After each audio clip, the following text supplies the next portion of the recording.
Welcome student. As we know that we are solve all the questions of electrostatics which are asked in previous year JEE NEET. Okay, in this series we are going to solve next question which is asked in AIPMT 2015. The question is the electrical field in a certain region is acting radically outward and is given by E equal to A small r, where E constant होगा, कुछ भी होगा. A charge contained in a sphere of radius small a centered at origin of the field will be given by, यानी हमको क्या पूछ रहा है बेटा, चार्ज पूछ रहा है. व्हाट इज द चार्ज, यानी ये कुछ ऐसा है, यहाँ पे कोई भी चार्ज Q है, सेंटर्ड एट ओरिजिन है, ये electric field it is radically outward, it is given AR. Is that clear? तो हमको चार्ज फाइंड आउट करना है. ओके, इलेक्ट्रिक फील्ड की वैल्यू दे दिया है E equal to AR which is radically outward. तो सिंपल हम चलेंगे यहाँ से, जो रेडियस है आपका, radius of sphere is A. Okay, तो यहाँ से एक आइडिया हमको लग सकता है. पहले हम फ्लक्स निकालेंगे. फ्लक्स फाई इक्वल टू क्या होता है, E डॉट A होता है बेटा. A means area. ओके, तो electric field is radically outward, that means area vector is normal to the surface. Sphere के सरफेस पे होगा, दिस इज एरिया वेक्टर, मैंने बताया था. एरिया वेक्टर और इलेक्ट्रिक फील्ड सेम डायरेक्शन में है, तो cos 0 की वैल्यू क्या होगी, 1 होगी. फाई इक्वल टू, फिर से देख लो, अगर ये स्फीयर है ना बेटा, यहाँ से इलेक्ट्रिक फील्ड निकलेगा, तो अगर वहाँ पे एक स्मॉल एलिमेंट एरिया का लेंगे तो उसका भी एरिया वेक्टर क्या होता है, नॉर्मल टू द सरफेस होता है. इस पर अगर नॉर्मल ड्रॉ करोगे तो एरिया वेक्टर भी उधर ही होगा और इलेक्ट्रिक फील्ड भी इधर होगा. दोनों के बीच का एंगल कितना होगा, 0 डिग्री. वो मैंने पहले भी बताया है आपका गॉस लॉ जब हमने डिस्कस किया था. तो E की वैल्यू आप रखोगे, पहले लिख लो, ये cos 0 की वैल्यू क्या होती है, 1. तो फाई इक्वल टू क्या हो जाएगा, E की वैल्यू क्या है, AR, और एरिया स्फीयर का टोटल सरफेस एरिया क्या होता है, 4 पाई r². ये इलेक्ट्रिक फील्ड ये वाली पुट किया, और जो एरिया है स्फीयर का एरिया क्या होता है आपका, 4 pi r². That means phi equal to क्या हो जाएगा. Is that clear? तो यहाँ पे r की वैल्यू जो है, रेडियस कितना है, A है, तो यहाँ पे क्या लिखोगे बेटा, ओके. और ये भी तो रेडियस ही है, तो इसको A से रिप्लेस कर दोगे.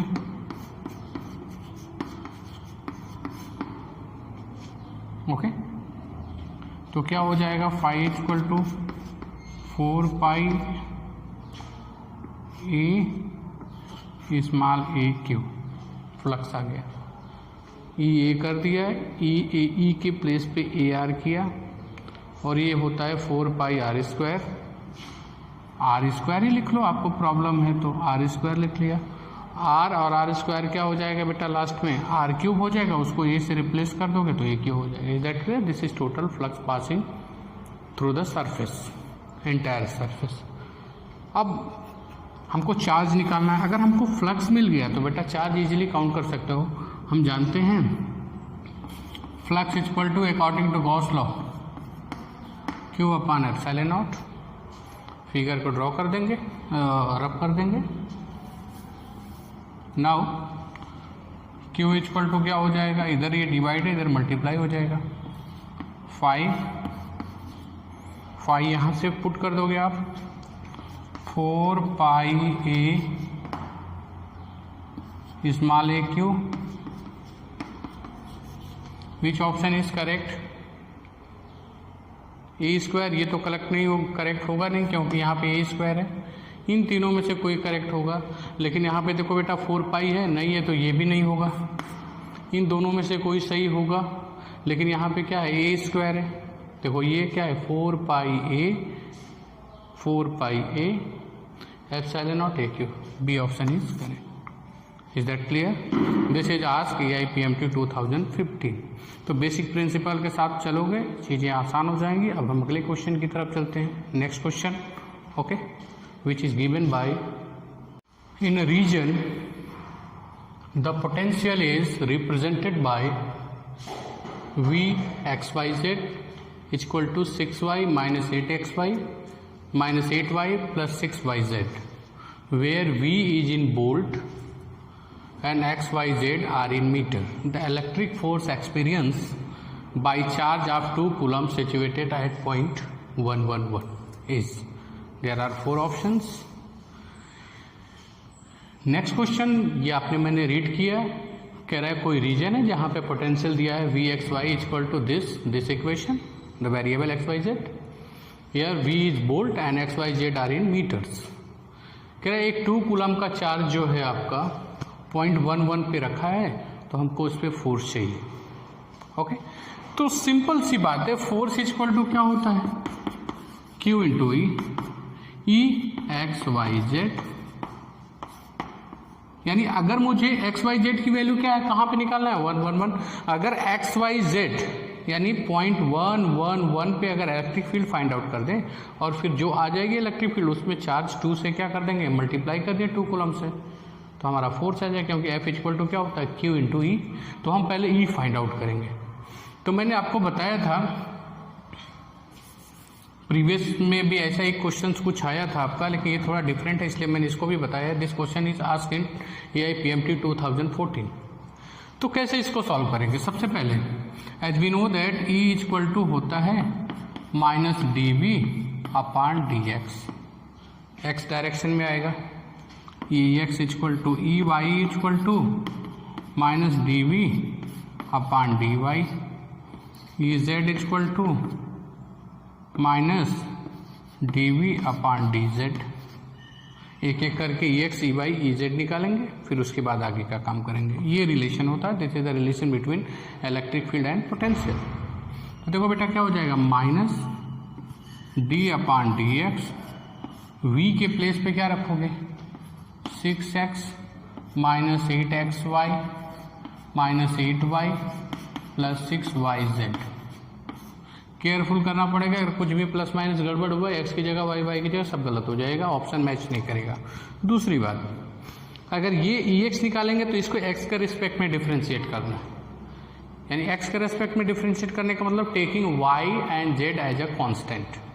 ओके, तो देखो स्टार्ट करते हैं। यहाँ पे क्या हो जाएगा, डायरेक्ट मैं कर रहा हूँ, यहाँ पे 6x है तो 6, x का क्या हो जाएगा बेटा 1, x का डिफरेंशिएशन x के रेस्पेक्ट में क्या आएगा 1।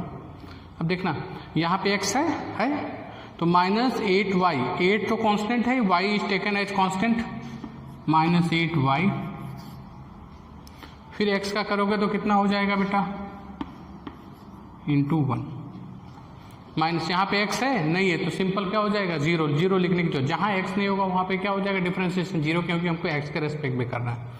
यहाँ पे x है बेटा, नहीं है तो क्या हो जाएगा 0। दैट मीन्स हमको Ex यहाँ से मिल जाएगा, Ex इक्वल टू मिल जाएगा 6 माइनस 8y हो जाएगा। पॉइंट कौन सा Ex चाहिए हमको 111, तो x के प्लेस पे इस इक्वेशन जो Ex का आया होगा, चूंकि आगे माइनस भी है बेटा, वो ध्यान में रखना पड़ेगा, सॉरी।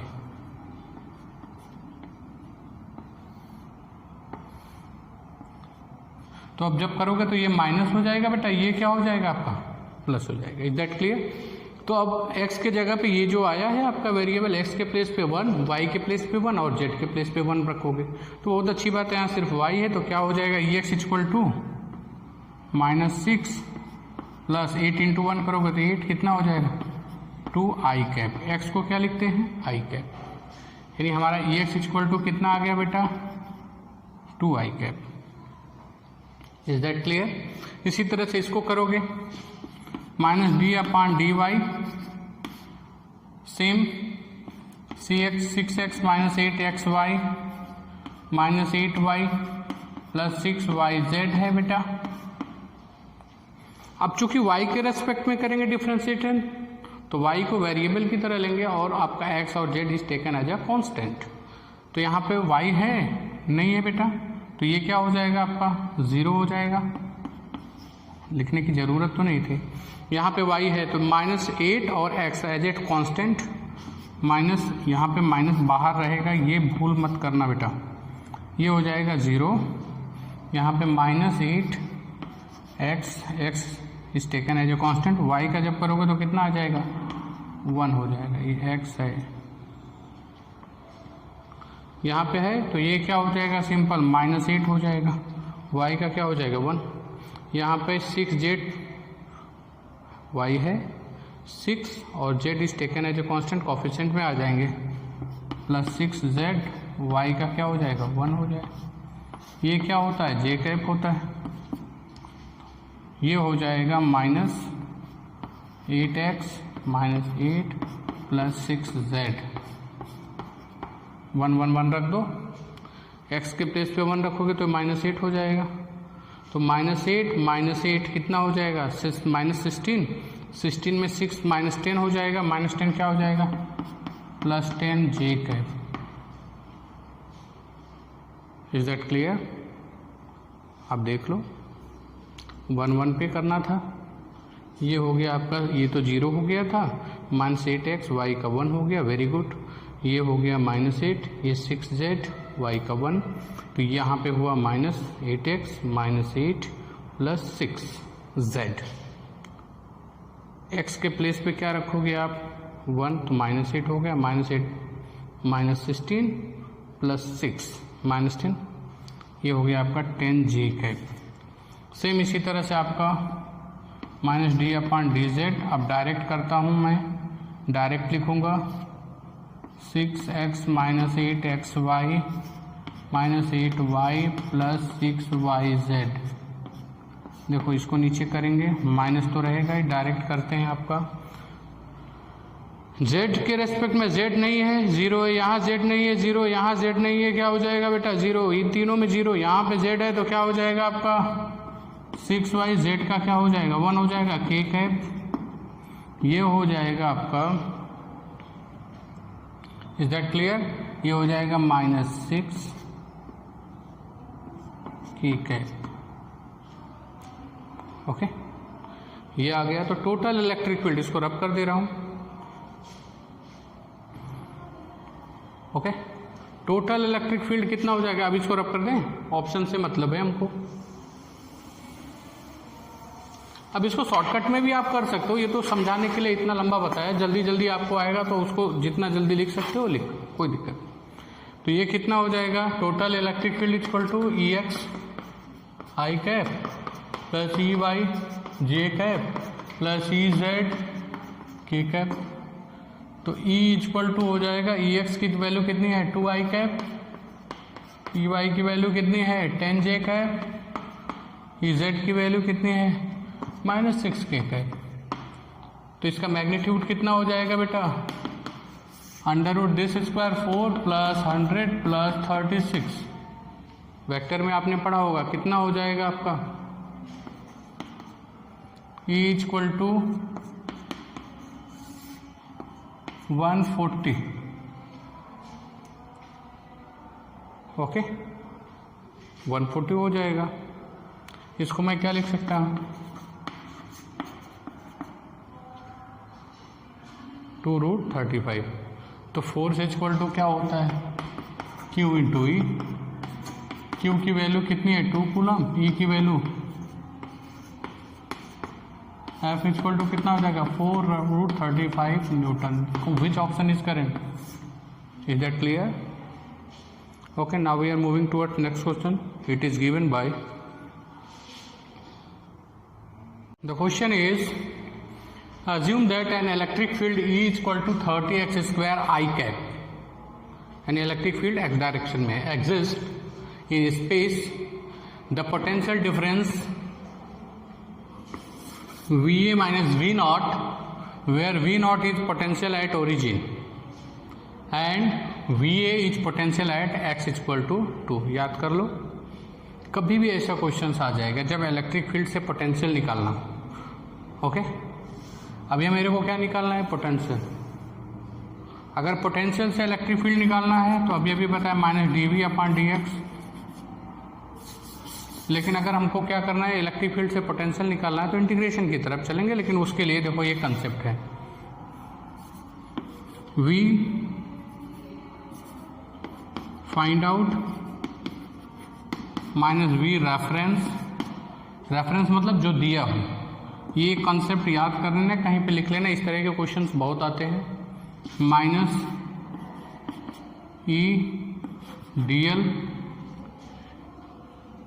E डॉट dl होता है. यहाँ पे क्या होता है? रेफरेंस होता है. यहाँ पे क्या होता है? फाइंड आउट होता है. मतलब जहाँ पे हमको फाइंड आउट करना होगा. It is very important concept. Okay,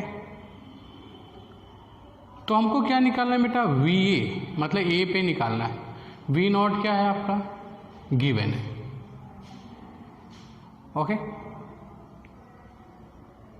potential at origin. Okay, तो देखो इसको कैसे ओरिजिन सॉल्व करते हैं. VA A पे फाइंड आउट करना है, माइनस ओरिजिन पे V नॉट दे रखा है, कोई बात नहीं है, इक्वल टू माइनस यहाँ पे रेफरेंस जहाँ पे दे रखा है ओरिजिन 0, कहाँ पे फाइंड आउट करना है? 2 पे फाइंड आउट करना है, x इक्वल टू 2 पे. E डॉट dl, E की वैल्यू क्या है आपका? EX स्क्वायर आई कैप है. आई कैप का मतलब क्या है बेटा? x की तरफ है तो यहाँ पे वो जो dl है वो dx लेंगे. अगर ये j कैप होता तो यहाँ पे क्या लेते? dy लेते. अगर k कैप होता तो क्या लेते? dz लेते. ये कॉमन सेंस की बात है. डॉट dx आई कैप, याद कर लो. ये नहीं भी लोगे, शॉर्टकट में करना तो जो x होगा तो यहाँ dx लगा देने, आई कैप लिखने की कोई झंझट नहीं है. ओके, आंसर आपको मिल जाएगा बहुत अच्छे से, लेकिन एक तरीके से लगाएंगे. टाइम लगेगा, चलेगा. आप चाहे जैसे आंसर निकालो जितने कम समय में, लेकिन एक बार कंसेप्ट सीखना ही तो पड़ेगा. VA minus V not, I cap क्या हो जाएगा? 1 हो जाएगा, यूनिट वेक्टर है, माइनस 0 to 2. ये क्या हो जाएगा? EX square dx. Is that clear? Clear है बेटा? और E की वैल्यू आप रख दोगे, सॉरी E था ना पहले, E I cap dx i cap लिखेंगे तो ये हो जाएगा E dx. Is that clear? Okay, अच्छा नहीं लग रहा है, लो करीब कर देते हैं. E dx. फिर से सुनो, अगर यहाँ पे अगर j कैप होता तो dy j कैप लिखते.